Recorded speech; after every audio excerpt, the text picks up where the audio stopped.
প্রিয় মুসল্লিয়ান আজম, আমাদের আলোচনার বিষয় যুব সমাজকে নৈতিক অধঃপতন থেকে বাঁচানোর উপায়। এই বিষয়ের উপর আমরা গত সপ্তাহেও কথা বলেছি দুইটি পয়েন্টে। আজকে আরও কয়েকটি পয়েন্টে কথা বলবো ইনশাআল্লাহ। আমাদের যুব সমাজকে যদি নৈতিক অধঃপতন থেকে বাঁচাতে হয়, 1 নম্বর পয়েন্টে বলেছিলাম পিতামাতার উচিত তাদেরকে উত্তম আদব শেখানো, উত্তম আদব শিষ্টাচার শেখানো। 2 নম্বর পয়েন্ট বলেছি উত্তম উপদেশ প্রদান করা, যেভাবে হজরতে লোকমান আলাইহিস সালাম তার ছেলেকে কয়েকটি উপদেশ দিয়েছিলেন। আজকের হাজার হাজার বছর পরেও লোকমান আলাইহিস সালামের সেই উপদেশগুলো প্রাসঙ্গিক, সেই উপদেশগুলো এখনও কার্যকর। এজন্য আল্লাহ তাআলা কোরআনে মাজিদের মধ্যে হযরত লোকমান আলাইহিস সালামের সেই উপদেশগুলো আল্লাহ তাআলা বর্ণনা করেছেন, উল্লেখ করেছেন। আজকে 3 নম্বর পয়েন্ট হচ্ছে সালাতে অভ্যস্ত করানো, নামাজে অভ্যস্ত করানো। আমাদের যুব সমাজকে, আমাদের সন্তানদেরকে, হোক ছেলে হোক মেয়ে, তাদেরকে যদি আমরা নামাজে অভ্যস্ত করাতে পারি তাহলে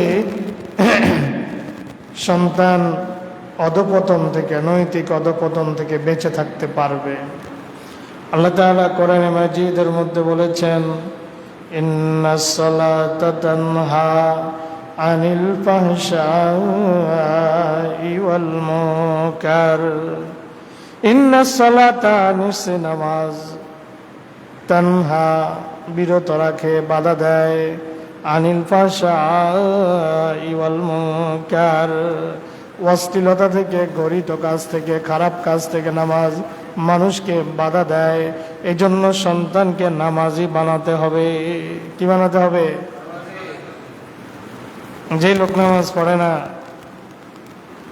যে লোক নামাজ পড়ে না, এর দ্বারা যে কোনো কাজ করাই সম্ভব, যে কোনো কাজ করা সম্ভব।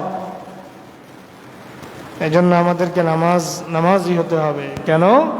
নামাজ মানুষকে সকল অশ্লীলতা থেকে বাঁচিয়ে রাখে। মাথায় টুপি আছে, মুখে দাড়িও আছে, নামাজ পড়ে না, এই লোকও পাপ কাজে যে কোনো মুহূর্তে এই দাড়ি আর টুপি নিয়ে এই লোক খারাপ কাজে লিপ্ত হয়ে যেতে পারে। আজকে সকালেও একজন মুরব্বীকে দেখছি, আজকে সকালে রাস্তা দিয়ে যাচ্ছি, একজন মুরব্বীকে দেখতেছি কাজ করে, দাড়িগুলো পাকা এবং লাল করা, লাল রং দেওয়া, মাথায় টুপি, হাতে কাজ করতেছে, দোনো হাতেই কাজ করে, মুখের মধ্যে একটা বিড়ি লাগানো, ধোঁয়া উঠতেছে আজকে সকালে।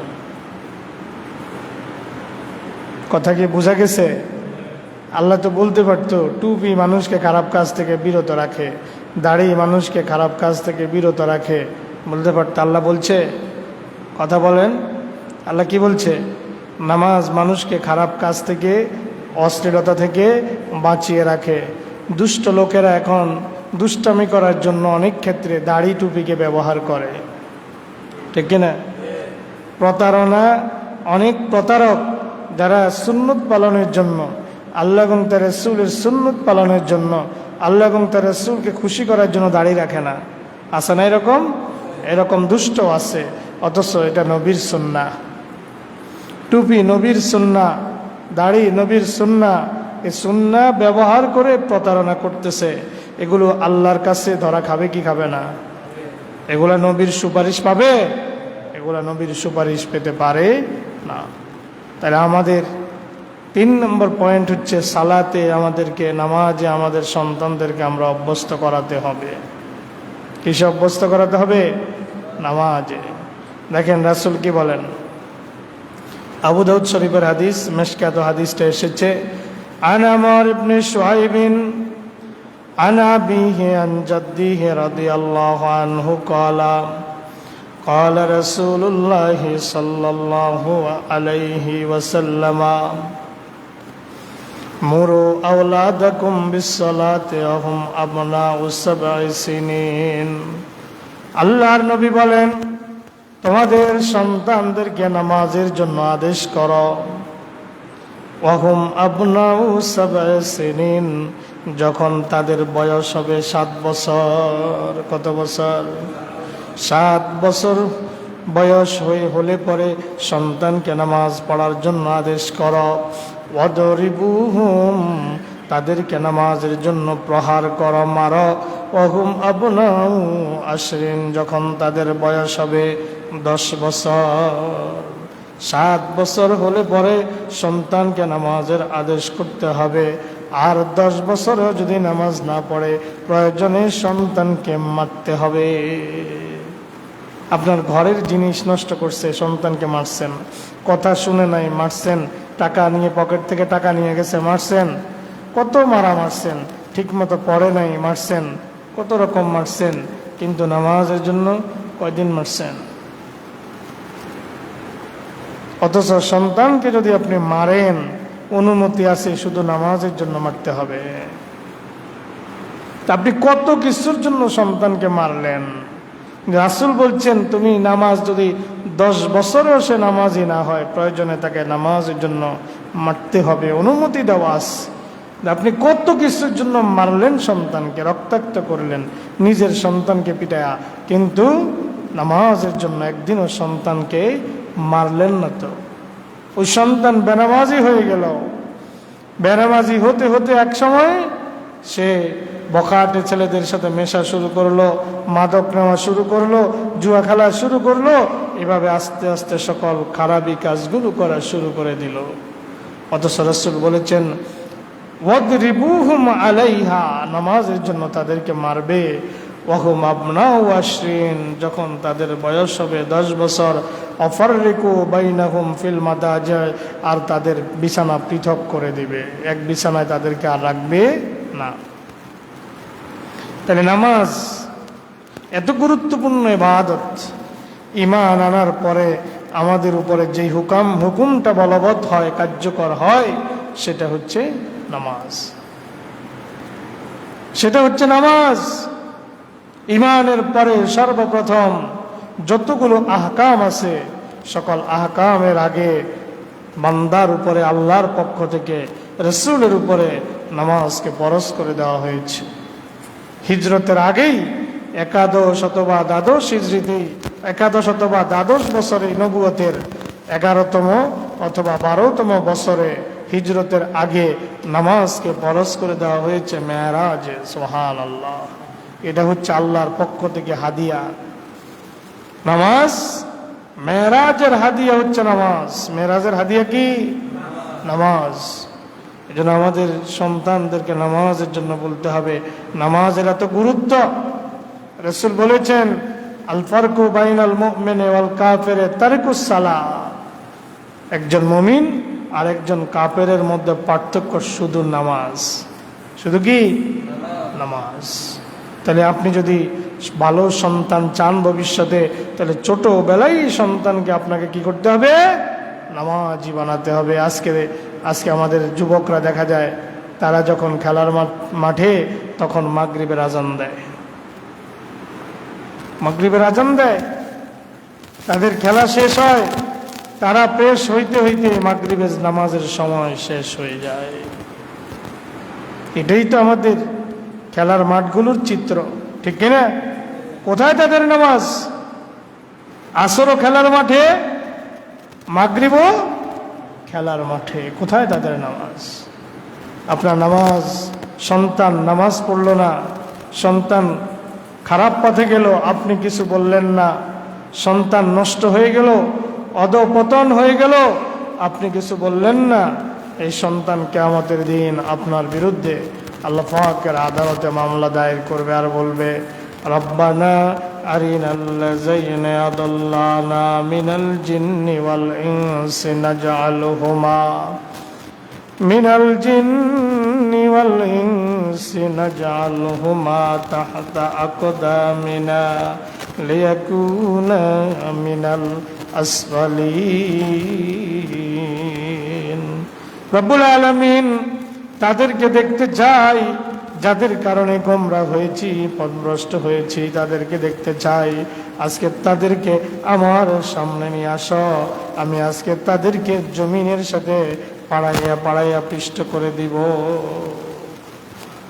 সন্তানকে যদি আপনি সঠিক পথের দিশা না দেন, ভালো পথে চলতে না বলেন, এই সন্তানই আপনার বিরুদ্ধে আল্লাহর আদালতে মামলা দায়ের করবে। এই জন্য নামাজের ব্যাপারে কোনো অলসতা, কোনো অবহেলা কোনোভাবেই এটি গ্রহণযোগ্য হবে না। আল্লাহর কাছে এটার কি হবে না, এই অজুহাত আপনি দিতে পারবেন না।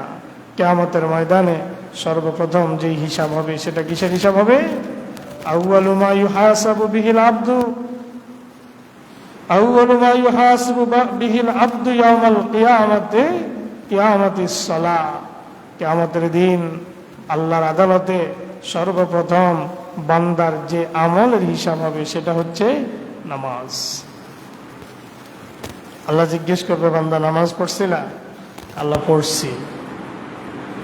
নামাজ পড়ছিলা? পড়ছি। আসলে পড়ে নাই, মানে বাটপারি সেখানেও করতে চাইবে, বাটপারি সেখানেও করতে চাইবে। আল্লাহ কি এমনি এমনি বলেছেন যে মুখে তালা দিয়া দিবেন? মুখে তালা দিবে না কিয়ামতের দিন? আল্লাহ কি এমনি এমনি বলেছেন তোমাদের হাত আমার সাথে কথা বলবে? আল্লাহ কি এমনি এমনি বলেছেন তোমাদের পা আমার সাথে কথা বলবে, সাক্ষী দিবে আমার সামনে? আল্লাহ কি এমনি এমনি বলেছেন তোমাদের কান কথা বলবে, তোমাদের চোখ কথা বলবে, তোমাদের অন্তর কথা বলবে আমার সাথে, এমনকি তোমাদের গায়ের চামড়া আমার সাথে কথা বলবে? এমনি এমনি বলেছেন। বান্দা সেখানেও বাটপারি করতে চাইবে, মিথ্যা কথা বলতে চাইবে। তখন আল্লাহ মুখ বন্ধ করে দিয়ে শরীরের অঙ্গ প্রত্যঙ্গগুলোকে অনুমতি দিবেন কথা বলার জন্য। তখন সবাই আল্লাহর সাথে কথা বলবে। এখন কিয়ামতের দিন আল্লাহ বলবে, নামাজ পড়ছি না? পড়ছি। আসলে পড়ে নাই। তা আল্লাহ বলবেন, আমাকে একটা সেজদা দাও। যদি দুনিয়াতে নামাজ পড়ে থাকো, আজকে একটা সেজদা দিয়ে দেখাও। ইয়াউমা ইউকশাফু আন সাকিন ওয়া ইউদআউনা ইলাস সুজুদ ফালা ইস্তাতিউন।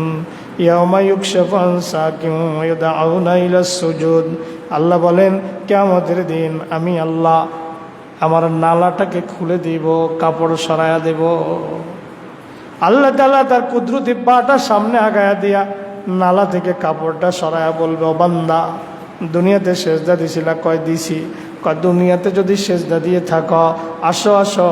ইয়াউমা ইউকশাফু আন সাক ওয়া ইউদআউনা ইলাস সুজুদ, বলবে আসো, আজকে আমার এই পায়ের মধ্যে একটা সেজদা দাও। আল্লাহ বলেন, ফালা ইস্তাতিউন, কিন্তু তারা কেউ আল্লাহকে সেই দিন সেজদা দিতে পারবে না। পায়ের তালু থেকে মাথার তালু পর্যন্ত শরীরটা কাঠের মতো হয়ে যাবে। একটা কাঠকে যদি আপনি এক মাথা থেকে আলগিয়ে দেন, আরেক মাথা উঠে যাবে না? মাঝখানে কি বাঁশ পড়বে? ডাইরেক্ট তক্তাটা উঠে যাবে না? মানুষের শরীরটা এরকম কাঠের মতো উপর নিচ শক্ত হয়ে যাবে, দেহকে বাঁকাই করতে পারবে না রুকু দেওয়ার জন্য আর সেজদা দেওয়ার জন্য। আল্লাহ বলেন, ফালা ইয়াস্তাতিউন, তারা সেজদা দিতে পারবে না। ওই পরীক্ষাই তো দেখা যাবে কারা আল্লাহর হুকুম মেনেছে, কারা আল্লাহর হুকুম মানে নাই। এই কোরআনে আল্লাহ তাআলা সব কথা পৃষ্ঠায় পৃষ্ঠায়, আল্লাহ তাআলা আয়াতে আয়াতে আল্লাহ তাআলা সব কথা বলে দিয়েছেন, কিন্তু বান্দা কোরআন পড়েও না, জানেও না, আমল করতে পারে না। আপনি যদি প্রেসক্রিপশন পড়তে না পারেন, ডাক্তার আপনাকে প্রেসক্রিপশন লিখে দিছে, অনেক ডাক্তার আছে যে প্রেসক্রিপশন বুঝাই যায় না কি লিখছে, ঠিক কিনা? তো আপনি ফার্মেসিতে নেন, ভাই এখানে কি ওষুধ লিখছে, আসেনি দেখেন তো, আমি তো পড়তে পারি না। তো ডাক্তার দেখে দেখে হ্যাঁ আমার কাছে আছে, কারণ ওই ফার্মেসির মালিক তো এই ডাক্তারের ওষুধের প্রেসক্রিপশন দেখতে দেখতে তো তার মুখস্থ হয়ে গেছে, স্যারে এই টার্ম দিয়া কি বুঝাইছে, ওই টার্ম দিয়া কি বুঝাইছে, ঠিক নেই? এখন যখন বলছে যে হ্যাঁ ওষুধ এটা তো আমার কাছে আছে, আচ্ছা দেন, আচ্ছা ভাই দেখেন তো আমার এটা ডেলি কয়বার খাইতে কইছে, কি দেখেন তো এটা ডেলি কয়বার খাইতে কইছে। আপনি দেখে কন যে এটা সকালে একবার, রাতে একবার, অথবা এটা প্রতিদিন একবার অ্যান্টিবায়োটিক, অথবা এটা সকালে একটা, দুপুরে একটা, রাতে একটা, অথবা বেশি যদি কঠিন কোনো রোগ হয় বলে দেয় আপনি 8 ঘন্টা পর পর টাইম মেনটেন করে খাইয়েন, ঠিক কিনা? আপনি পড়তে পারেন না, সে আপনাকে বুঝাইয়া দিছে। আল্লাহ তো আপনার জীবন চলার জন্য আপনার রুহানি যে রোগ আছে, আপনার অন্তরের যে রোগ আছে, অন্তরে শয়তান বসে আছে, সে আপনার অন্তরকে রোগাক্রান্ত করতেছে, প্রতিনিয়ত প্রতি মুহূর্তে রোগাক্রান্ত করতেছে। আপনার দেহ যেরকম বাজারের কেমিক্যাল মাখা তরকারি, কেমিক্যাল মাখা মাছ, কেমিক্যাল মাখা ফল, কেমিক্যাল মাখা চাল, তেল, এগুলো খেয়ে যেরকম আপনার দেহটা নষ্ট হয়ে যাচ্ছে, দিনকে দিন রোগাগ্রস্ত হয়ে যাচ্ছে, আপনি ডাক্তারের কাছে যান, চিকিৎসা নেন, ওষুধ খান, শয়তানের প্ররোচনায়, শয়তানের ধোকায় আপনার অন্তরটা তার চাইতে 1000 গুণ বেশি গতিতে প্রতিদিন রোগাক্রান্ত হচ্ছে, কালিমাযুক্ত হচ্ছে, অসুস্থ হচ্ছে। আর ওই অসুস্থতা সারার জন্য আল্লাহ তাআলা 1500 বছর আগে একটা প্রেসক্রিপশন আপনাকে দিয়ে দিছেন। আপনি কয়দিন এটা খুলছেন আর বুঝছেন? না বুঝলে কয়জনের কাছে গেছেন যে আমার আল্লাহ আমার এই সমস্যার জন্য কি বলছে, ওইটার জন্য কি বলছে, এইটার জন্য কি বলছে? কয়দিন আপনি বুঝতে গেছেন? কথা বলেন। এজন্য বান্দা পড়েও না, বুঝেও না, আমলও করতে পারে না। আমল করতে হলে কোরআনের আয়াত আপনাকে জানতে হবে, বুঝতে হবে, শিখতে হবে, পড়তে হবে, আমল করতে হবে। আল্লাহ পাক আমাদেরকে তৌফিক দান, বলেন আমিন। তাইলে সালাত নিয়ে আর কথা বলবো না। 3 নম্বর পয়েন্ট ছিল যুব সমাজকে, আমাদের সন্তানকে, ছেলেকে, মেয়েকে যদি আপনি নৈতিক অধঃপতন থেকে বাঁচাতে হয়, তাদেরকে নামাজি বানাতে হবে। পারবেন তো ইনশাল্লাহ?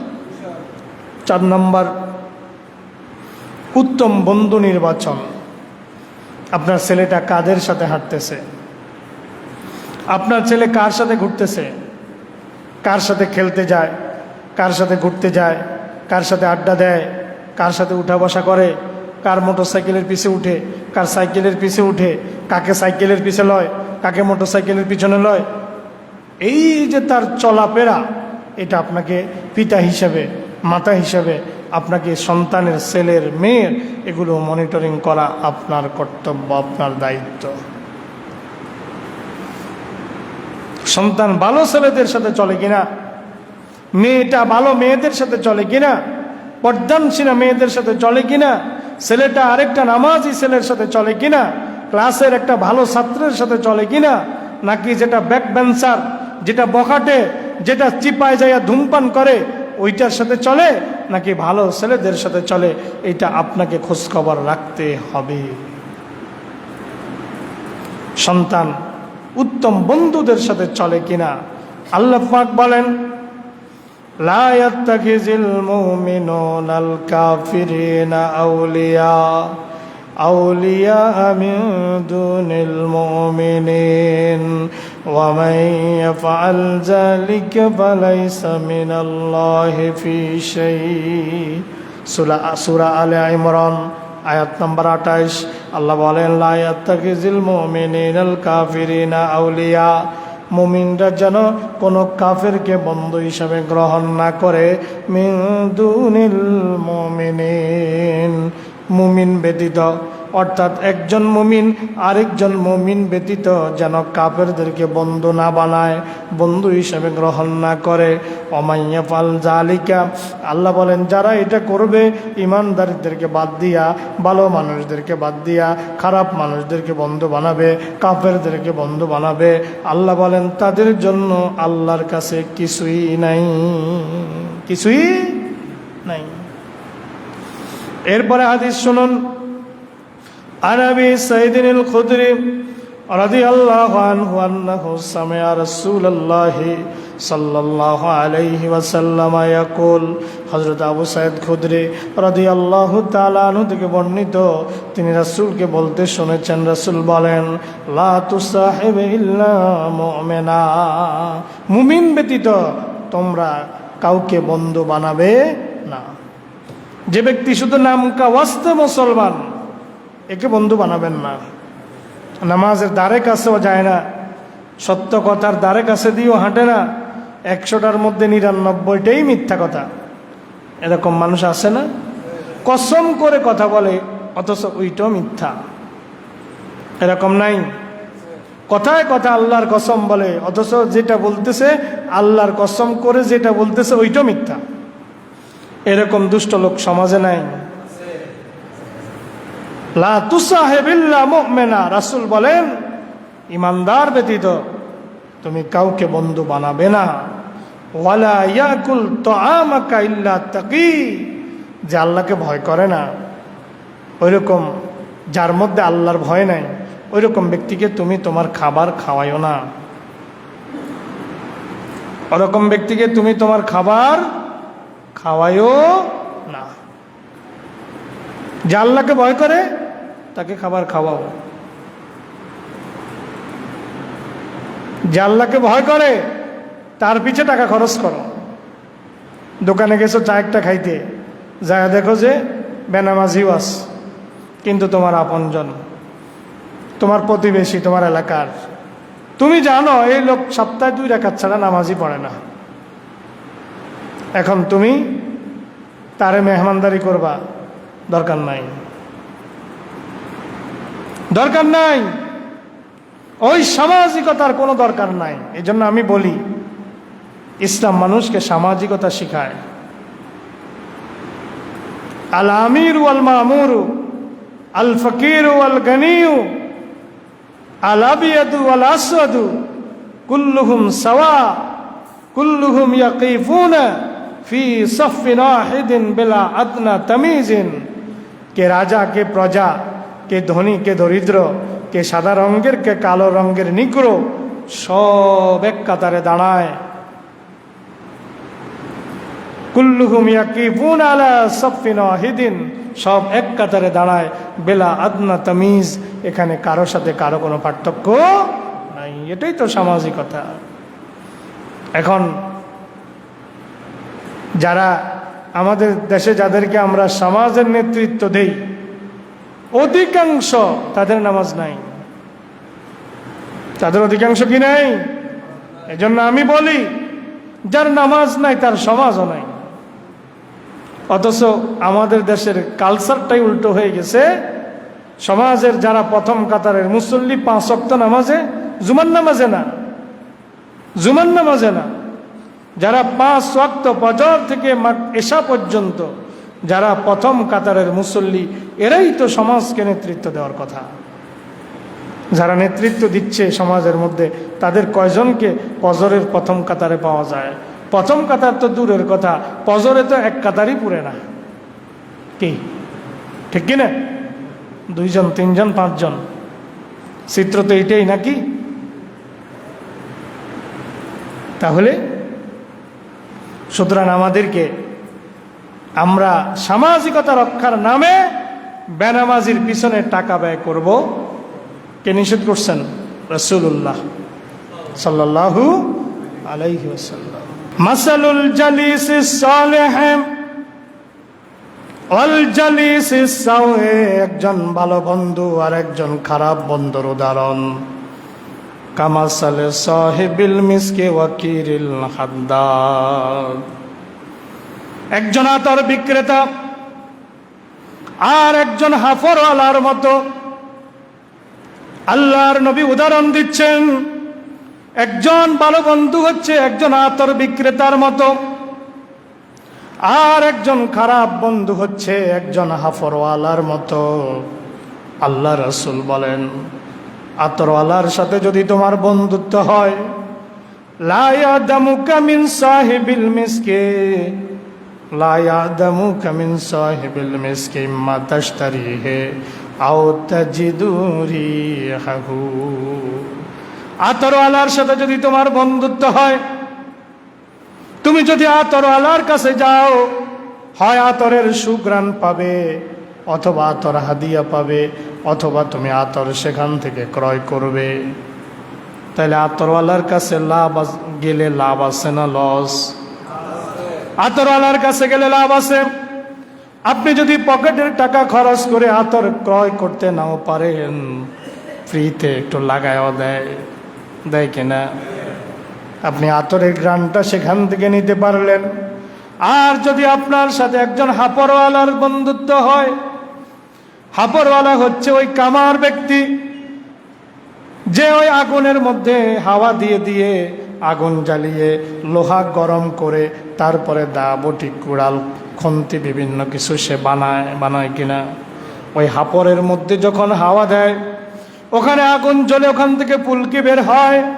আল্লাহ রাসূল বলেন আকিরুল হাদ্দাদে ইউহরিকু বাদানাকা, তার ওই হাপরের আগুন তোমার শরীরকে জ্বালিয়ে দিতে পারে।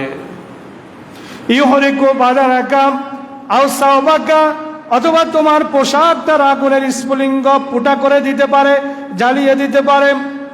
আল্লাহ রাসূল বলেন আও তাজিদু মিনহু রিহান খাবিসা, অথবা সেখানে দাঁড়ালে পরে তুমি একটা খারাপ গন্ধ তোমার নাকের মধ্যে আসতে পারে। ওখান থেকে তুমি কোনো আতরের ঘ্রাণ পাবে না। এটা হইল ভালো বন্ধু আর খারাপ বন্ধুর উদাহরণ। গাছের মধ্যে একটা কাঁঠাল, ওইটার মধ্যে কোনোভাবে পচন লেগেছে, পোকায় নষ্ট করে তার মধ্যে পচন লেগেছে। পাশে আর একটা ভালো কাঁঠাল, অনেক দিন পর্যন্ত ওই পচা অংশ ভালোটার সাথে লেগে লেগে ভালোটার মধ্যেও দাগ পড়ে গেছে। এরকম হয় কি হয় না? মাসালুল জালিসিস সালেহ ওয়াল জালিসিস সাওয়ে কামাসালে সাহিবিল মিসকি ওয়াকিরিল হাদ্দাদ। এজন্য রাসূল বলেছেন ভালো বন্ধু আর খারাপ বন্ধুর উদাহরণ হচ্ছে, ভালো বন্ধু হচ্ছে আতের বিক্রেতার মতো, আর খারাপ বন্ধু হচ্ছে কামারের হাফরওয়ালার মতো। এজন্য যুবকদেরকে বলবো, তরুণদেরকে বলবো, যার তার সাথে বন্ধুত্ব নয়, চরিত্রকে যদি তুমি হেফাজত করতে চাও, আরেকজন চরিত্রবান ব্যক্তির সাথে তোমার বন্ধুত্ব হবে। খারাপ ব্যক্তির সাথে বন্ধুত্ব করা যাবে না। আল্লাহ পাক রব্বুল আলামিন কোরআনে মাজিদ বলেন ইয়াউমা ইয়াদুজ জালিমু আলা ইয়াদাইহি ইয়াকুলু ইয়া লাইতানি ইত্তাখাযতু মা'আর রাসূল সাবিলা। কিয়ামতের ময়দানে আল্লাহ বলেন বান্দারা সেদিন আফসোস করবে আর বুকুর চাপড়ায় চাপড়ায় বলবে, হায় হায়, যদি আমি রাসূলের পথ অনুসরণ করতাম, রাসূল যে কথা বলেছেন আমি যদি সেটা শুনতাম, রাসূল যে পথের দিশা দিয়েছেন আমি যদি সেই দিশাটা মেনে নিতাম, রাসূল আমাকে যে দিক নির্দেশনা দিয়েছেন, রাসূল যে আমার কাছে উসওয়া হাসানা রেখে গেছেন, আল্লাহ যে বলেছেন লাকাদ কানা লাকুম ফি রাসূলিল্লাহি উসওয়াতুন হাসানা, তোমাদের জন্য আল্লাহর নবীর মধ্যে রয়েছে সর্বোত্তম আদর্শ, আমি যদি রাসূলের সেই আদর্শকে গ্রহণ করতাম, আফসোস করবে আর বলবে কি বলবে, ইয়া ওয়াইলাতা লাইতানি, হায় আমার আফসোস, আমার আফসোস, আমার আফসোস, লামাত্তাখিজ ফুলানান খলিলা, আমি যদি অমুককে বন্ধু না বানাতাম, যার কারণে সে পথভ্রষ্ট হয়ে গেল, যার কারণে সে জান্নাতের পথ থেকে জাহান্নামের পথে ধাবিত হলো,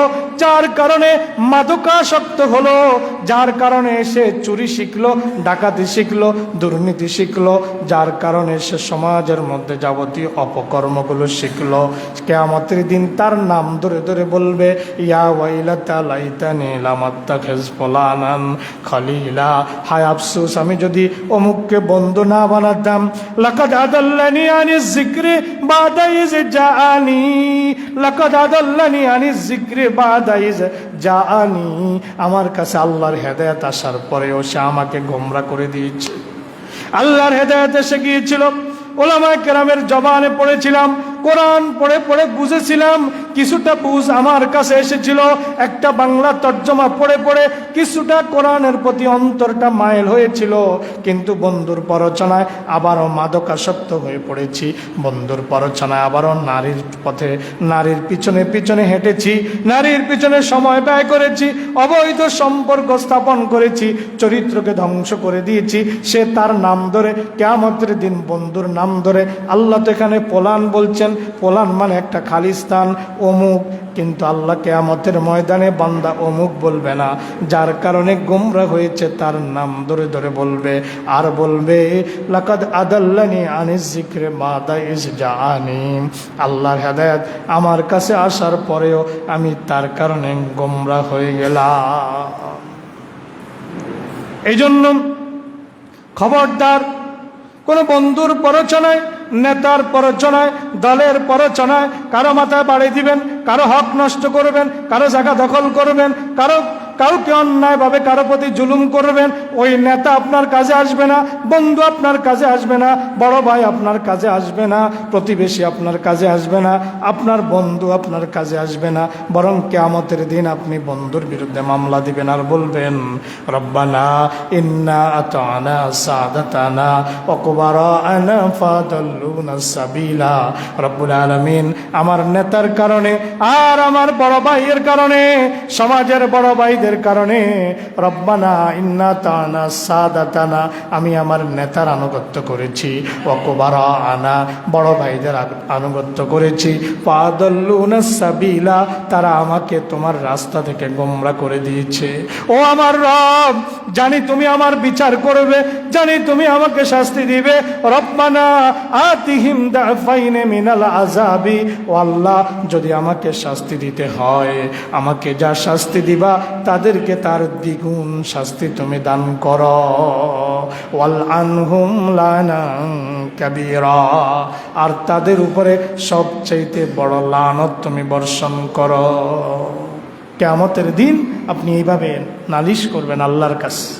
এজন্য যুবকদেরকে বলবো, তরুণদেরকে বলবো, আপনাদের সবাইকে বলবো, আমি নিষ্ক্রিয় নসিহা করব, আমাদের বন্ধু হতে হবে সৎ, আমাদের বন্ধু হতে হবে নিষ্কলুষ চরিত্রের অধিকারী। তবেই আমরা বন্ধু থেকে নামাজের জন্য অনুপ্রেরণা পাবো, বন্ধু থেকে ভালো কাজের অনুপ্রেরণা পাবো, আমাকে যেন আমার বন্ধু পথভ্রষ্ট করতে না পারে। যুব সমাজকে নৈতিক অধপতন থেকে বাঁচানোর এটা ছিল 4 নম্বর পয়েন্ট। আল্লাহ পাক আমাদেরকে বুঝার তৌফিক দান করেন। সকলে বলে আমিন। হাজা মাইন্দি ওয়াল ইলমু ইনদাল্লাহ।